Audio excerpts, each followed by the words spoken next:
La révolution de 1789, elle est née d'un sentiment d'injustice fiscale et aujourd'hui on se retrouve avec d'autres privilégiés qui ne respectent pas la déclaration des droits de l'homme qui dit que tous les citoyens seront imposés sur leurs facultés.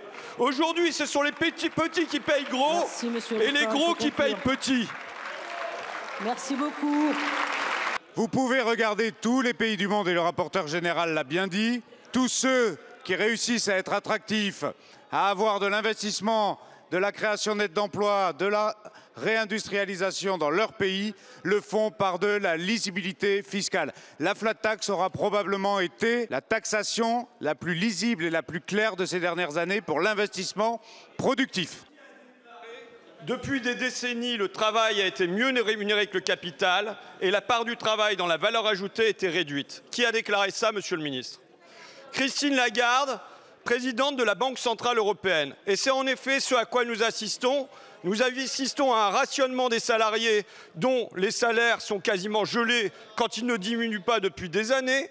Et de l'autre côté, à des actionnaires qui se gavent. Il suffit de lire les échos de mon ami Bernard Arnault. Qu'est-ce qui paraissait à la une en septembre là? Les dividendes partis pour battre de nouveaux records. Le trimestre a été radieux. Les entreprises européennes ont versé 204 milliards d'euros à leurs actionnaires, soit une hausse de 7%. La France en tête des contributions européennes avec plus 0,8% par rapport à 2023, etc., etc. Et c'est record sur record de ce côté-là.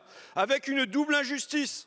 Évidemment, d'un côté, le travail, les gens qui se lèvent tôt, qui vont au boulot, sont moins payés que ceux qui font de l'argent en dormant grâce à leur compte en banque, d'une part, mais en plus, les actionnaires sont moins taxés aujourd'hui que ne le sont les travailleurs. Donc, le minima du minima avec l'amendement de repli Mattei, en mettant ce taux à hauteur de 35%. Augmenter en lui-même le taux de la flat tax serait une double erreur. D'abord parce que vous feriez une double imposition là-dessus et parce que vous enverrez un signal totalement contradictoire à la réussite de l'attractivité de ce pays. Je pense profondément qu'il faut voter contre ces amendements de rehaussement du taux du PFU.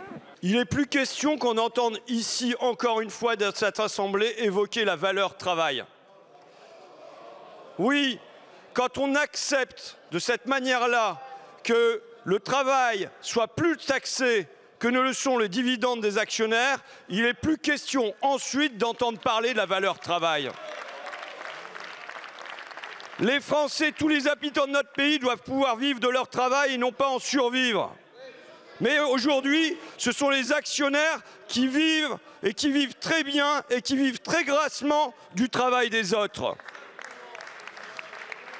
Qui non seulement sont gavés de dividendes, mais en plus sont moins imposés. La révolution de 1789 est née d'une crise fiscale. Elle est née d'un sentiment d'injustice fiscale avec des privilégiés de l'aristocratie et du clergé qui ne payaient pas. Et aujourd'hui, on se retrouve avec d'autres privilégiés qui payent moins ou qui ne payent pas et qui échappent à l'impôt. Et qui ne respectent pas la déclaration des droits de l'homme qui dit que tous les citoyens seront imposés sur leurs facultés. Aujourd'hui, ce sont les petits qui payent gros. Merci, et les gros qui payent petits.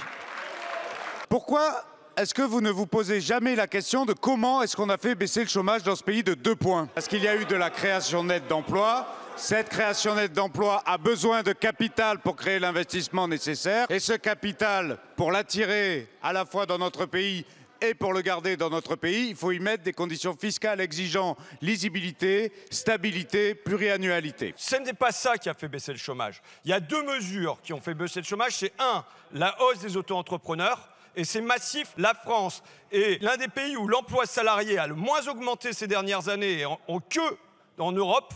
Et en revanche, on est en tête, il n'y a que la Hongrie qui fait mieux que nous sur les emplois non salariés, c'est-à-dire Uber et compagnie. La deuxième mesure qui a fait une baisse du chômage, c'est l'apprentissage massivement. Et ce n'est pas lié à la baisse de l'impôt sur le capital. Je pense que plutôt que de chercher toujours à attirer les capitaux américains et les autres, la première réflexion qu'il devrait y avoir pour créer notamment des industries dans notre pays, c'est comment on mobilise le capital national. Et ça, cette question, elle n'est pas posée de manière centrale dans votre réflexion. Révélées au cours de l'enquête dite des Comex Files en 2018, les opérations dites d'arbitrage de dividendes, dont se sont rendues coupables plusieurs grandes banques, restent un sujet qui doit préoccuper le législateur. Ces pratiques qui auraient représenté un coût de 30 milliards d'euros pour nos finances publiques doivent être efficacement combattues. Pour ce faire, le présent amendement propose de réécrire l'article 119 bis A du Code général des impôts afin de réintroduire les mesures votées par le Sénat lors du débat sur le PLF 2019 et qui avaient ensuite été vidées de leur substance lors du vote par notre Assemblée. Aujourd'hui, je suis obligé de vous dire que là, on n'a pas l'outil législatif efficace.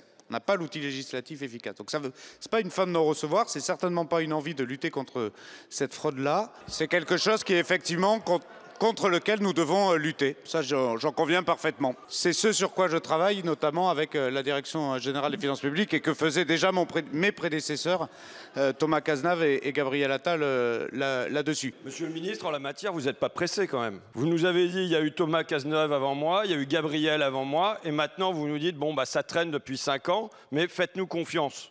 Comment vous voulez qu'on ait confiance quand ça traîne depuis aussi longtemps que ça? Et vous nous dites, s'il y avait eu un moyen, on l'aurait fait. Mais justement, que les choses soient claires. Le soupçon qu'il y a, et c'est plus qu'un soupçon, c'est qu'il y a une absence de volonté politique en la matière. Vous ne voulez pas.